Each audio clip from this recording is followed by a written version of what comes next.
Abo, assalamualaikum. Oh, lagi ya? Berkana? Oh, gerera.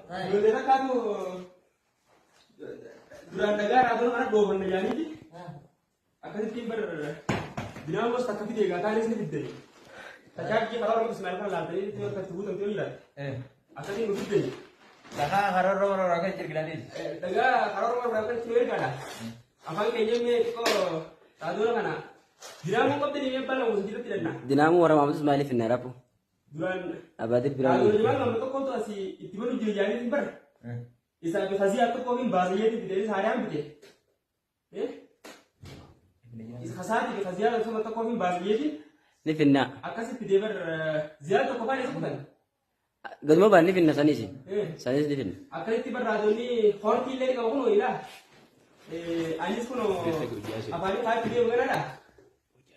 Mana pura kan si Biasanya kan aku ujian lah masuk tinggal dulu. Gaya rumah kaya. Ayo. Tanta dinamo di mana bulan? Dinamo tadi ni. Karena orang mau tu selain kan. Abadi fiber tatus. Nu bulan kan? Hado ni nanya lela kono. Tanta Ini sudah ada kali itu ada asli kalah. Asli gak kenapa? Ama kisah ini akan